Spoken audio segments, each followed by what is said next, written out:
Warung Kopi Plus Plus, wadah aspirasi warga ben oleh solusi nyoto. Ini masyarakat semua yang ada di manapun Anda berada, baik di rumah, di perjalanan, di Tulungagung, di luar Tulungagung, bahkan yang di luar Indonesia yang sekarang menyimak via streaming. Selamat malam.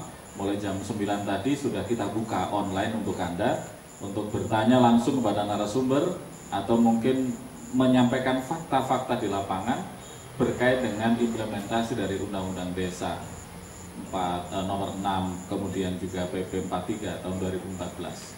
Saya melintas dulu ke studio 1 sebelum pertanyaan ke Pak Heru tadi dijawab. Mungkin ada yang sudah bergabung. Silakan Vera. Ya, baik Mas Faris. Ini ada beberapa pertanyaan dari masyarakat yang sudah bergabung lewat SMS. Dari Bu Siti yang ada di Ngunut, apakah pemerintah daerah sudah mempersiapkan SDM masyarakat desa untuk pengelolaan dana ADD? Itu yang pertama. Kemudian dari Bu Ana yang ada di Ringin Pitu, sebagai masyarakat awam, apa sebetulnya kelebihan dan kekurangan sistem pengelolaan bengkok yang sekarang dengan yang pernah diatur di peraturan lama? Kemudian saya beralih dari Pak Malik yang ada di Rejo Agung. Menurut saya Undang-Undang Nomor 6 Tahun 2014 ini bagus karena desa sebagai ujung pemerintahan terbawah memiliki otonomi dalam mengatur pembangunan untuk kesejahteraan rakyatnya. Tapi dalam pelaksanaannya harus diawasi agar tidak terjadi penyimpangan dan penyalahgunaan wewenang. Kemudian yang terakhir ini dari Pak Agus dari Kalidawir. Bila mekanismenya tidak ditata dengan baik, potensi korupsi sangat besar. Apa upaya pemerintah untuk mencegahnya? Ya, silakan Mas Faris. Ya, seiring ini sejalan dengan apa yang saya tanyakan ke Pak Heru tadi. Jadi kesiapannya ini termasuk pendampingan, kemudian juga bagaimana pengawasan keuangan dan lain sebagainya. Monggo Pak.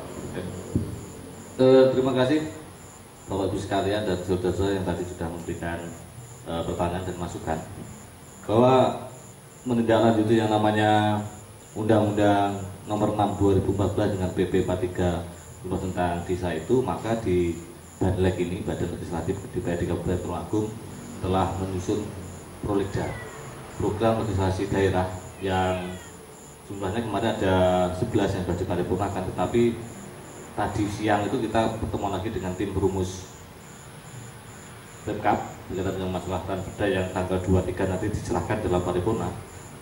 Salah satunya adalah masalah ranperda tentang pengelolaan keuangan desa.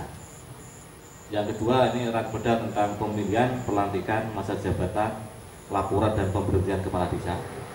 Ini dua ranperda yang nanti April ini diharapkan selesai sebagai salah satu payung hukum pelaksanaan tentang keuangan desa yang tadi ramai, sehingga pertanyaan-pertanyaan dengan kekhawatiran tadi bisa paling tidak diminimalkan. Dengan nanti ada perda tentang pengelolaan keuangan desa ini, maka diharapkan desa itu mengerti betul tentang penggunaan ADD-nya, termasuk penggunaan dana-dana yang masuk ke desa, masuk aset dan sebagainya, sehingga ada kehati-hatian di desa ini. Lalu dia juga akan tertib disiplin administrasi keuangannya dan pelaporannya, sehingga tidak akan menimbulkan, diharapkan tidak akan menimbulkan penyelewengan tentang pengelolaan keuangan desa. Payung hukumnya ini penting, sehingga kita buat dulu supaya pelaksanaannya nanti betul-betul targetnya sampai April nanti. Jadi kita akhir April, tanggal 30 April sudah selesai tentang perda salah satu tadi ya, pengelolaan keuangan desa dan perda tentang pemilihan kepala desa tadi. Hingga April bisa diselesaikan, sehingga harapan kita nanti Perbuk begitu kasus pelaksanaannya sudah segera diterbitkan sehingga bisa dijalankan dengan baik. Ini dari sisi payung hukum yang kita sampaikan Pak Mas Faris, karena apa? Karena tugas kita itu, tugas DPRD adalah lener-lener tadi. Kita menyiapkan regulasinya dengan pemerintah daerah, nanti secara teknis pembinaan dan sebagainya termasuk ke bapak-bapak yang jadi eksekutif, supaya ini betul-betul siap enggak SDM-nya. Nah, ini bapak-bapak eksekutif nanti yang akan melakukan bintek pada Bapak Ibu Kepala Desa dan perangkat-perangkat desanya, termasuk ada enggak nanti pendamping ada. Jadi karena dananya besar pasti ada konsultan pendamping dalam proses pengelolaan keuangan desa tadi, baik itu yang bersumber dari APBD, APBD ataupun sumbangan-sumbangan yang lain ataupun penghasilan desa yang lain, itu pasti ada pendamping. Supaya apa? Supaya tidak terjadi yang namanya penyelewengan. Penyelewengan itu bisa karena sengaja, juga bisa karena tidak mengerti, Pak. Iya. Desa itu kadang tidak mengerti administrasinya sehingga bisa salah, bukan sengaja. Nah, sehingga perlu ada payung hukum tadi. Yang pertama lalu ada bimbingan teknis dari instansi pemerintahan dan itu dari pemberdayaan masyarakat dan sebagainya. Ini harapan kita supaya kekhawatiran dari para pendengar tadi tidak terjadi. Jadi yang saat ini kita lakukan hingga perda itu April ini insya Allah sudah selesai. Kalau melihat begitu agendanya begitu banyak ini ke Pak Joko barangkali ya, mampu nggak ini seluruh rangkaian acara mulai dari pendampingan kemudian BIMTEK dan lain sebagainya, mengingat ada 257 desa di Tulungagung ini selesai kelar kemudian April bisa langsung action begitu Pak Joko. Iya, berkaitan dengan pengelolaan alokasi dana desa ini memang sudah dipersiapkan oleh pemerintah, termasuk memberikan bimbingan teknis atau BIMTEK atau Diklat. Ini kepala desa sudah 2 kali sudah mengikuti Diklat di tingkat Jawa Timur. Angkatan pertama sudah habis seluruhnya 257 kepala desa, dan gelombang kedua ini, angkatan kedua ini dilaksanakan lagi. Ini ada beberapa kepala desa yang sedang mengikuti Diklat di Surabaya. Kemudian apa yang dilaksanakan oleh pemerintah Kabupaten Tulungagung sama. Nanti pemerintah kabupaten juga akan mengadakan bimbingan kepada pemerintah desa, kepala desa, kemudian bendaharanya, kemudian ketua pelaksananya, PPK-nya, tim pelaksana kegiatannya, supaya beliau ini paham berkaitan dengan pengelolaan alokasi dana desanya. Baik, terima kasih Pak Joko. Saya langsung melintas ke Mas Khalid Thohiri ini dari LSM Bintara. Sekjennya malam hari ini juga hadir di tengah-tengah kita.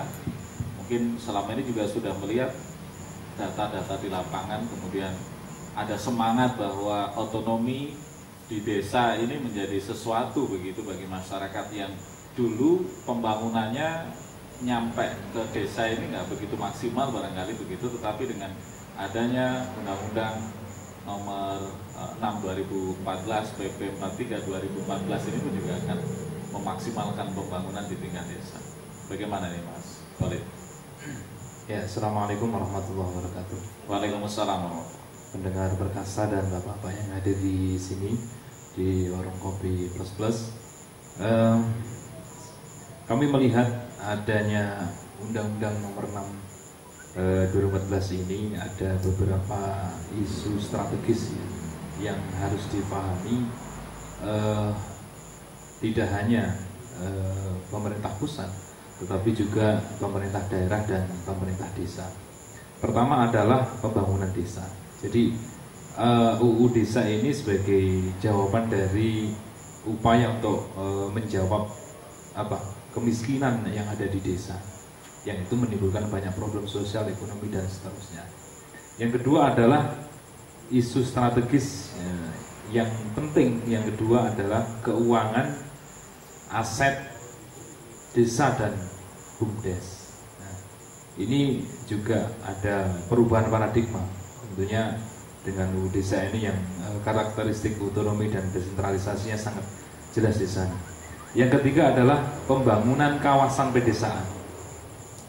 Tadi sudah dikaitkan dengan bagaimana aparatur desa dalam menyikapi UU Desa ini dalam konteks bagaimana pedesaan ini mampu membangun kawasan. Kawasan di sini adalah kawasan ekonomi mandiri pedesaan. Nah, ini saya kira tadi isunya adalah aparatur pemerintah desa ini siap atau tidak ini. Makanya kemudian ada banyak pertanyaan tadi terkait dengan aparatur desa. Yang keempat adalah kerjasama antar desa, yang ini bagian daripada amanat dalam undang-undang ini. Yang kelima adalah persoalan kapasitas, membangun kapasitas lembaga kemasyarakatan desa. Ini juga jadi perhatian. Ya.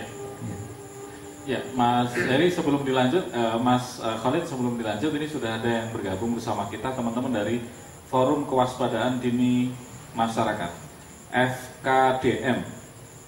Pak Heri Widodo sudah hadir via telepon. Assalamualaikum Pak Heri. Waalaikumsalam warahmatullahi wabarakatuh. Iya, Pak Heri Widodo, malam hari ini kita mengkaji tentang implementasi dari Undang-Undang Desa Nomor 6 2014. Apa yang selama ini ditemukan oleh kawan-kawan dari Forum Kewaspadaan yang di bawah naungan Pak Heri Widodo ini? Terima kasih Mas Faris dan selamat malam kepada bapak-bapak narasumber semuanya. Yang pasti saya tertarik dengan apa yang disampaikan oleh seluruh narasumber tadi,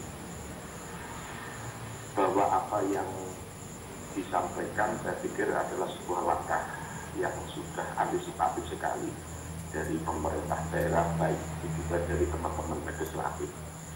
Namun ada satu catatan,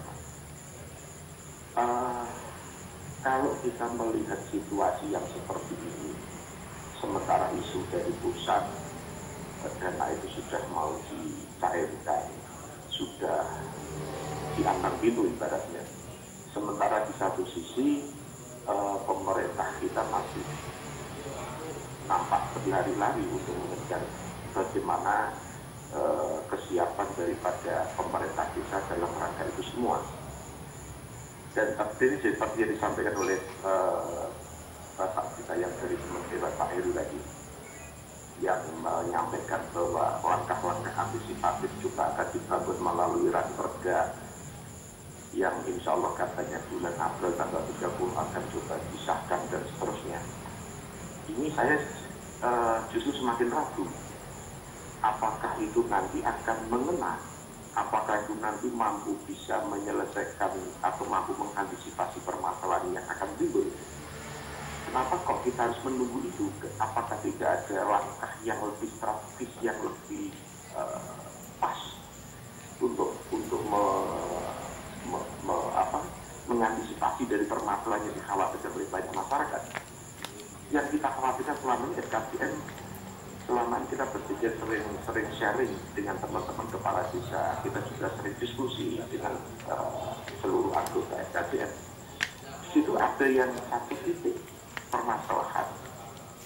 Kita kadang-kadang melihat bukan karena mereka ada niatan untuk nantinya akan korupsi, tapi yang kita khawatirkan adalah ketidakmampuan mereka, ketidaktahuan mereka yang pada akhirnya disangkakan menjadi korupsi. Ini gejala ini nampaknya sudah sering terjadi. Banyak akhirnya mereka harus masuk ke rejelaku karena faktornya mereka tidak mengetahui, bukan karena ada niatan untuk melakukan sebuah tindak pidana. Nah, kalau sekarang mau disiapkan, kenapa kok tidak ada langkah yang lebih strategis? Umpamanya, mohon maaf, ini sekedar usul. Kenapa tidak disiapkan saja semacam perkada? Kenapa harus menunggu perda? Perda kan masih dalam proses. Apakah itu nanti bisa selesai pada tanggal 30 ataukah dipaksakan tanggal 30 April? Saya khawatir kalau itu nanti dipaksakan harus tanggal 30 April selesai, sementara itu tidak tepat, akan menjadi politik baru. Kenapa sekarang ini tidak kita siapkan saja semacam perkada atau peraturan kepala daerah untuk melakukan antisipasi yang lebih dini, jauh lebih dini? Kalau dari teman-teman FKBN saat ini justru berharap sekali oleh pemerintah Kabupaten Tulungagung ini justru lebih konsen untuk membuat semacam perkada.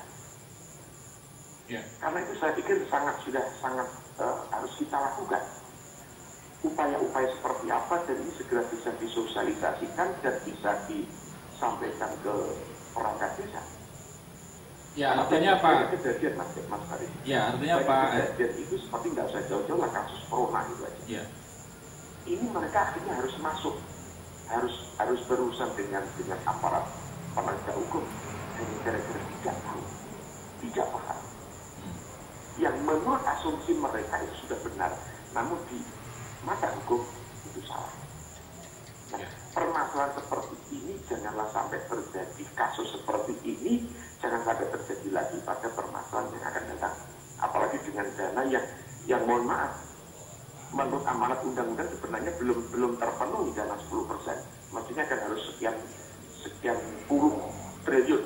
Itu kan baru, kalau tidak salah baru sekitar 9,1 triliun yang akan disalurkan kepada desa. Itu masih sekian persen. Kalau kita katakan itu apakah sudah sesuai dengan amalan undang-undang, saya pikir masih jauh sekali. Belum terpenuhi amalan 10% dari APBN untuk disalurkan ke pemerintah desa. Ini akan sekian banyak, kalau tidak salah berapa ratus atau berapa puluh triliun gitu ya. Ya. Nah, Pak Heri, yang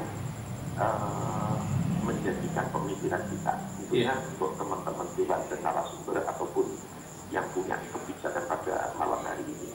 Baik. Apakah tidak sebaiknya kan gitu? Pak Heri, seberapa efektif sebenarnya Anda menginginkan ada perkada atau peraturan kepala daerah ini daripada menunggu Pemda? Ya, saya pikir kan sangat efektif mas saat ini. Ini kan masih kosong. Ini kan akan terjadi sebuah kevakuman. Ya. Kenapa tidak segera kita buat perkada? Ya langkah antisipatif yang paling tepat. Nah, selanjutnya kalau memang nantinya ada perda kemudian itu nanti lebih karena di atasnya perkada, saya pikir bisa dijalankan atau mungkin bisa disinkronkan atau mungkin bisa malah nanti menggantikan daripada perkada yang sedang berlangsung pada saat itu. Seperti itu adalah langkah yang paling bisa sangat membantu teman-teman perangkat desa, teman-teman kepala desa. Saya pikir itu. Baik, terima kasih. Terima kasih Pak Heri atas waktunya dan pencermatannya malam ini. Ya, terima kasih. Salam buat teman-teman sekalian. Baik. Assalamualaikum. Waalaikumsalam warahmatullahi wabarakatuh. Heri Widodo dari FKDM Forum Kewaspadaan Dini Masyarakat. Ya. Tadi sempat terputus Pak Solid, melanjutkan, silakan. Ya, jadi ada beberapa isu strategis yang itu harus dipahami tidak hanya pemerintah pusat, tapi juga pemerintah daerah dan pemerintah desa. Nah, tadi beberapa isu yang disampaikan dari FKDM tadi itu bagian daripada sejauh mana tingkat kepahamannya masyarakat terhadap undang-undang desa baru ini jadi sebuah pertanyaan besar. Artinya Anda sepakat juga kalau masyarakat ini banyak yang tidak tahu atau perangkat di desa ya? Jelas, satu sisi itu. Yang kedua, persoalan yang lain adalah menurut saya kalau kita kaji Undang-Undang Desa nomor 6 ini dengan PP nomor 43 dan nomor 6 ini, itu ada beberapa hal yang menjadikan tadi sistem ini ada overlapping. Overlapping ini perlu untuk bahasanya adalah klarifikasi kepada pemerintah pusat. Pertama adalah terkait dengan kontradiksi pasal ya, pasal 20 dan 21 PP 60 2014 ya, yang mengatakan bahwa satu sisi adalah penganggaran di dalam konteks desa, dana desa itu didasarkan pada RPJMdes dan DKP desa. Tetapi di pasal 21 itu menjelaskan bahwa prioritas penggunaan dana desa itu mengacu pada peraturan menteri. Saya kira ini perlu untuk dijelaskan. Jadi bagaimana konteksnya? Ini secara sederhana ini terlihat bahwa ada kontradiksi di antara pasal ini.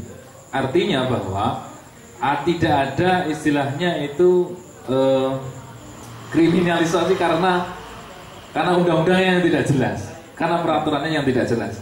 Ini jangan sampai ini terjadi gitu. Jadi terkait dengan bagaimana kemudian membentuk perbu, perda dan sebagainya, saya kira perlu untuk di-clearkan dulu bagaimana pemahamannya tentang peraturan dan undang-undang desa ini.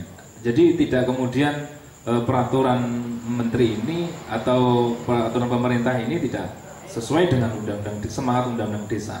Itu satu. Yang ketiga adalah persoalan bagaimana kemudian sistem pelaporan yang ada di desa dalam undang-undang dan PP serta Permendes itu sifatnya adalah terlalu vertikal, administratif.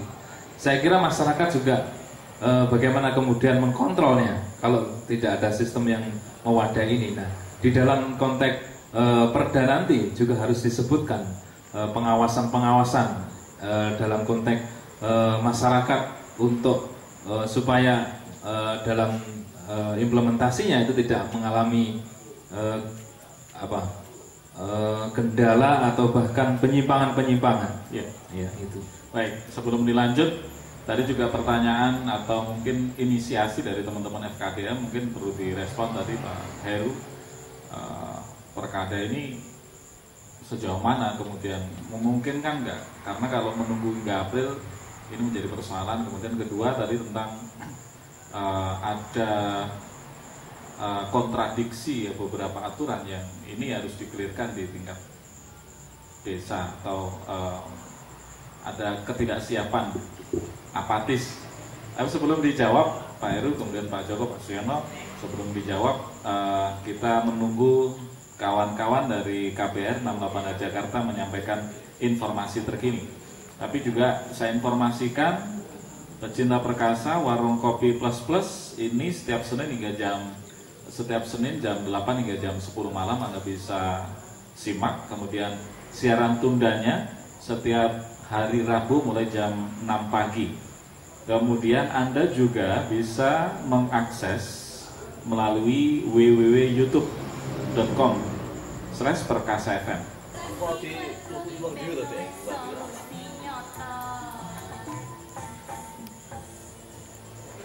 Warung Kopi Plus Plus, wadah aspirasi warga ben oleh solusi nyoto. Baik, saya melintas ke Pak Joko dulu nih ya, dengan berbagai tadi yang fakta-fakta yang disampaikan oleh Mas Khalid Thohiri tentang ini kan masih banyak lagi persoalan begitu ya, termasuk pendampingan dan lain sebagainya. Monggo.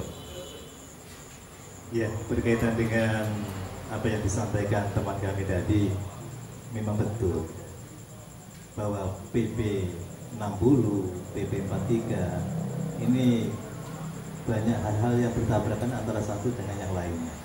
Yeah. Kami kutip saja di dalam PP 43 2014, pasal 81 ayat 2, ini juga masih menimbulkan tanda tanya. Masih menimbulkan pertanyaan-pertanyaan yang perlu dijawab.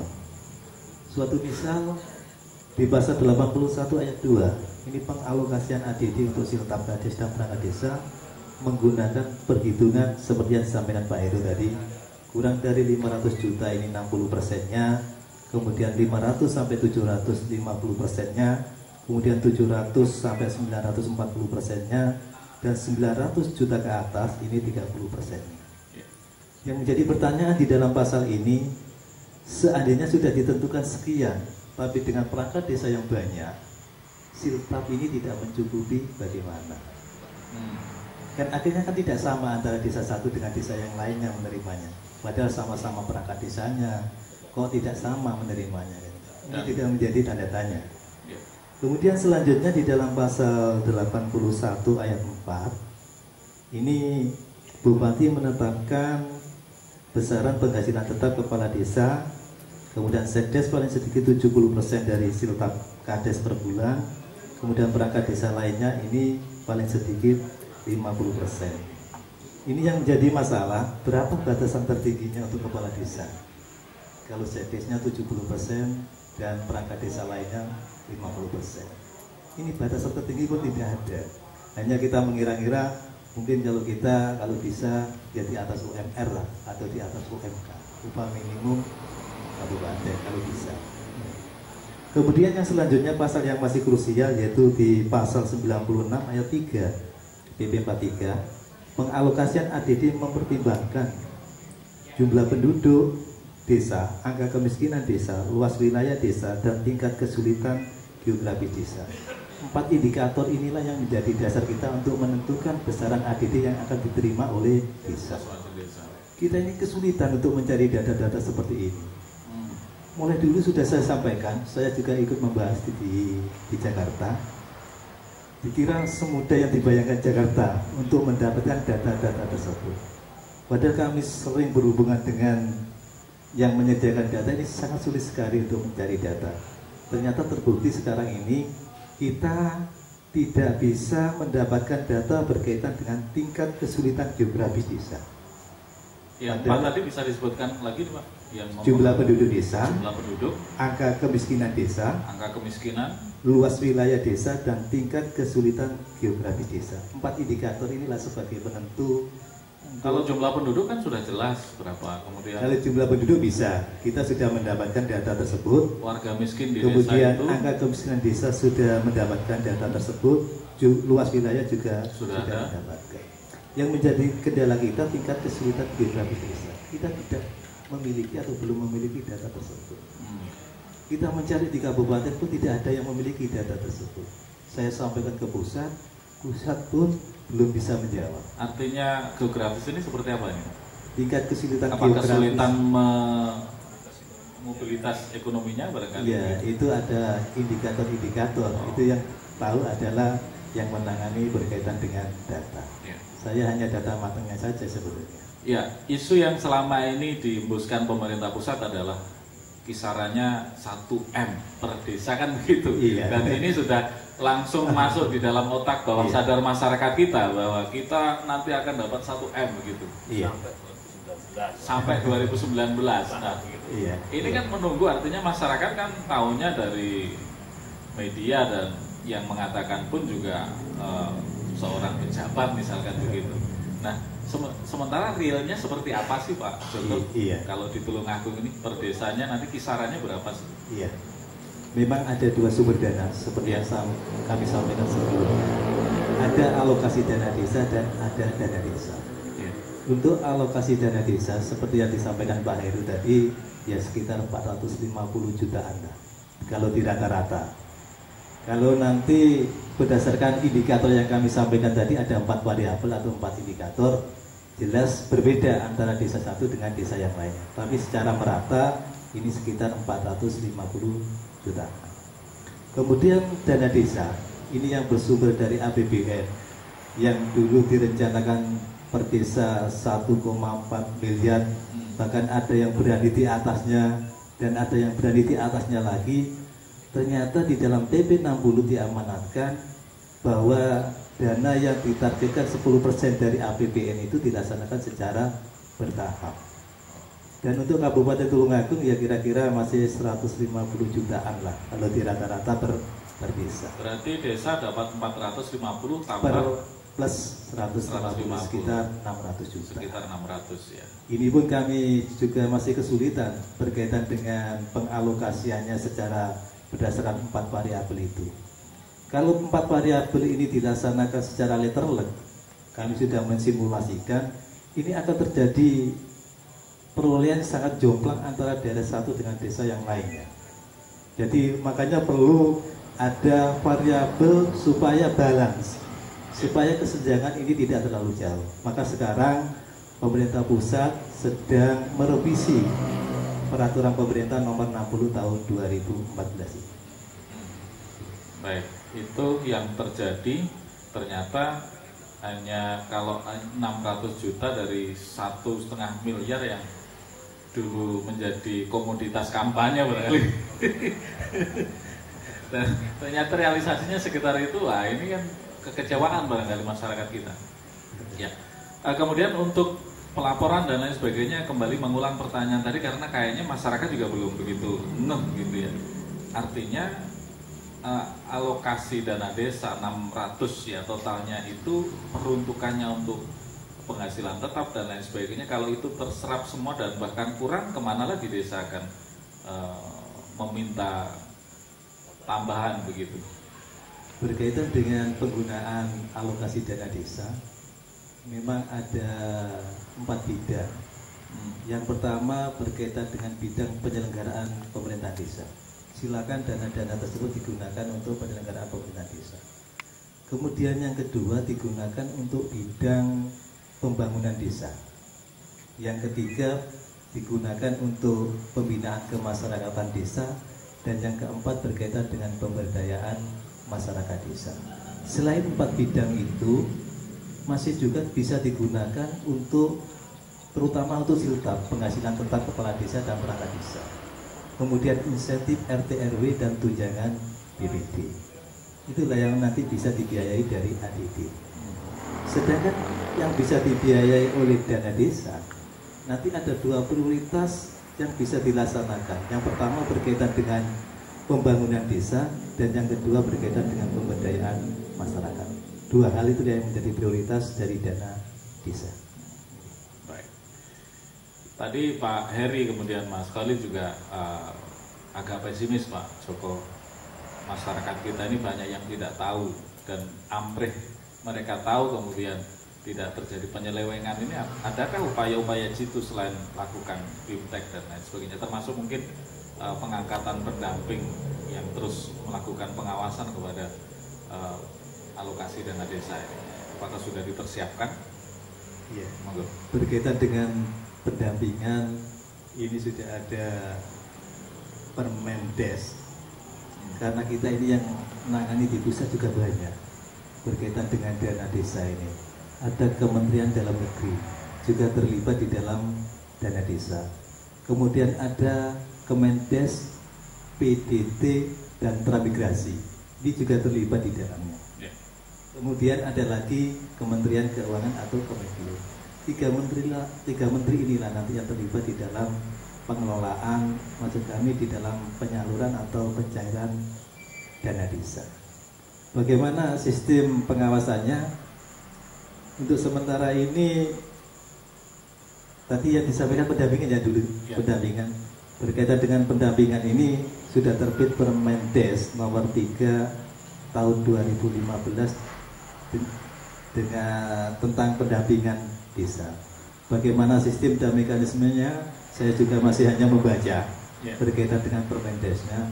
Secara teknis bagaimana, kami tunggu saja penjelasan atau instruksi dari pemerintah pusat secara detail. Baik. Melintas ke Pak Heru, tadi ada usulan Perbup Perkada Peraturan Kepala Daerah. Kalau nunggu Perda paripurna kemudian ini disahkan April, ini terlalu lama begitu. Ini bagaimana menurut Anda? Terima kasih Mas Heri Widodo ya menyampaikan. Artinya begini, kita ini kan menyusun sebuah aturan main ini kan juga dengan banyak perhitungan, tidak tergesa-gesa karena kita harus menyusun naskah akademik lah. Lalu kita susun draft perda, lalu kita bahas dengan pansus, nanti pansus dengan eksekutif dan masukan dari stakeholder dari masyarakat secara umum untuk perbaikan itu. Tetapi memang untuk hal tertentu bisa juga sebetulnya Pak Bupati di Tulungagung ini membuat sebuah peraturan bupati sejauh tidak bertentangan dengan aturan undang yang diatur dulu. Tidak apa-apa. Cuman masalahnya adalah berani tidak Pak Bupati mengambil langkah itu? Kalau beliau berani, misalnya tadi kita ngambil contoh saja satu misalnya Pak, APBD Perda APBD sudah selesai kita, APBD sudah selesai. Lalu sudah ditetapkan bahwa ADD kita ada 115 miliar. Setelah itu pelaksanaan diatur lewat peraturan bupati termasuk tadi siltap. Padahal di PP sudah jelas sekian persen yang sudah jelas. Tapi sampai sekarang kebetulan juga beliau juga belum berani. Itu ini kan kita bicara padahal sudah APBD sudah ada. Tinggal pelaksanaan teknisnya tentang penghasilan perangkat sudah ada, alokasi dana sudah ada. Hanya persentase saja sampai sekarang kan menjadi ramai. Pak Bupati juga belum membuat Perbup. Artinya begini, boleh Pak Bupati mengambil langkah cepat boleh untuk mengantisipasi itu sejauh tidak benar dengan atasnya boleh, tidak apa-apa. Kita juga bisa memaklumi kalau kondisi tertentu dan itu mau dibutuhkan betul mendesak, kita harus menunggu peraturan terlalu lama. Perbup boleh sejauh beliau juga sudah berani mengambil langkah itu dan itu bisa diterima oleh semua pihak. Tapi yang penting tidak bertentangan dengan peraturan yang ada di atas. Wacana ini sudah pernah nggak? Belum disampaikan ke Bupati Pak? Kita tidak tahu karena itu bukan kewenangan Banlek gitu ya. Jadi Banlek ini tugasnya kan menyiapkan menu untuk prolegdanya. Lalu kita melakukan sinkronisasi, harmonisasi kalau ada inisiatif dari DPRD. Setelah itu kita mengetikkan dengan eksekutif dengan tim perumus dan perda daerah itu tentang apa-apa yang akan dibahas, yang akan disampaikan dalam penetapan perda nanti dalam pansus dan sebagainya. Ini tugas kita ke sana. Sehingga kalau sudah masalah teknis itu adalah yang memberi masukan adalah teman-teman yang ada di eksekutif karena yang tahu persis oh ini kesulitan kita. Ini yang besar sebenarnya adalah para eksekutor. Itu bapaknya yang dari eksekutif. Ya mungkin nanti bisa juga disampaikan kepada Pak Bupati untuk segera membuat dalam hal tertentu kan harus jelas apa yang akan diperbukan. Tidak mungkin semua pengelolaan keuangan daerah diperbukan, tidak bisa. Ya. Karena mungkin item untuk penetapan sifatnya mungkin bisa. Lalu persentase besarannya itu kira-kira bisa, tapi total nggak bisa. Itu pasti menunggu sebuah peraturan daerah. Ya. Gitu. Berarti pembisiknya Bupati nih yang segera menyampaikan Pak Joko siap ya. Ya, baik, melintas ke studio ada Vera Kusuma, barangkali saudara yang bergabung lewat SMS atau WA, silahkan Vera. Ya Mas Faris, ini sudah ada banyak komentar dari masyarakat lewat WhatsApp dan juga SMS kita. Yang pertama dari Ki Joger. Malam ini mestinya semua stakeholder pemangku desa dari Komisi A, pemerintahan sampai penyidik, penuntut dan pemandu yang memegang juknis di dalamnya, yang wajib rutin belanja modal dan seterusnya, sampai yang tidak boleh dibelanjakan dan sanksi, kemudian proses terman anggarannya, pentribulannya, anggaran per tribulannya, apakah tibruk newai, ini harus betul-betul rinci. Saya kok khawatir, sanu, lupa, tulungagung sing bludak. Jadi intinya sangat setuju dan mendukung sekali membangun dari bawah. Mari kita sambut dengan kerja-kerja dan kerja. Kemudian dari Pak Budi dari Blitar, kalau pelaksananya benar, desa pasti bisa maju. Pak Joko dari Beji, Undang-Undang Nomor 6 Tahun 2014 adalah tantangan para kades untuk lebih cerdas dan lebih mampu menggali potensi desa dan mengelola desanya menjadi desa mandiri. Diperlukan adanya sinergi kerjasama antara kades dengan masyarakat setempat. Kades harus lebih cerdas menggali potensi desa dan mampu mengelola dana yang ada dengan cermat dan teliti.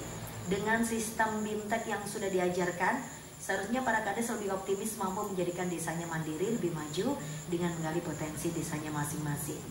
Kemudian dari Bahman, pertanyaan untuk BPMPD. Sampai saat ini ADD belum ada pendamping. Bagaimana ini rekrutmennya? Memanfaatkan yang ada atau rekrut baru? Kalau rekrut baru, masyarakat biasa boleh apa enggak? Dari Bu Ami di Kampung Dalam, untuk Badan Legislasi Daerah, perda untuk pelaksanaan undang-undang ini kapan disahkan dan akan seperti apa isinya nanti? Sudah Mas Faris, silakan. Ya, terima kasih, banyak pertanyaan ternyata dari masyarakat. Terima kasih sudah bergabung Pak Joger, Bu Bahman, kemudian Pak Budi di Blitar.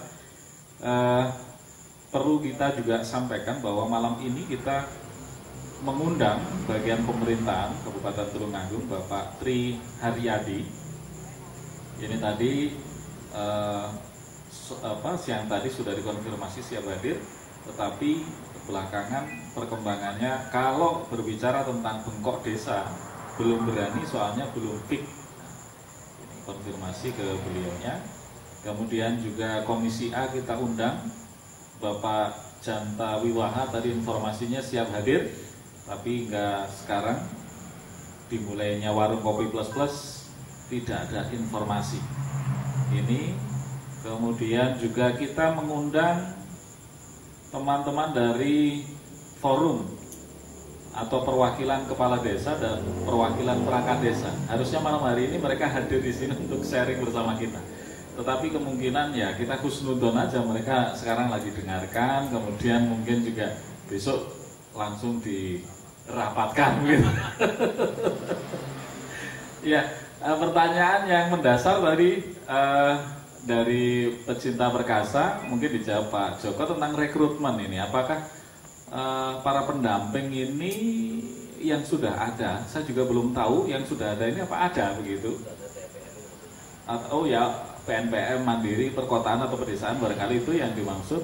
Terus kalau memang belum, bagaimana mekanismenya? Apakah dibuka untuk umum begitu?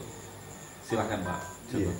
Berkaitan dengan pendampingan desa, kami belum bisa bicara banyak Mas Faris karena instruksi atau penjelasan dari pemerintah pusat pun belum jelas, belum disampaikan ke pemerintah daerah kabupaten kota se-Indonesia. Jadi kita masih menunggu berkaitan dengan jumlah juknisnya dari pemerintah.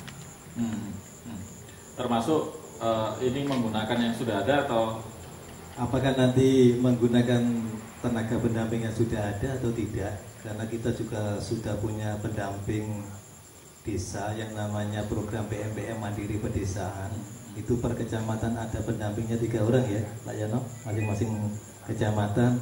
Setelah PMPM tidak ada, mulai bulan Januari kalau tidak salah, ya Pak Yono. Nah teman-teman ini memang sudah tidak ada yang didampingi. Apakah nanti teman-teman itu yang menjadi pendamping kami pun belum tahu berkaitan dengan aturan-aturannya. Atau saya dengar bekerja sama dengan salah satu ormas besar di Indonesia begitu? Belum dengar juga Pak Joko? Kami juga belum. Nanti kita tunggu saja petunjuk dari pemerintah. Baik, terima kasih Pak Joko, dan kita akan kembali setelah Mesem Guyu. Silahkan Tera Kusuma.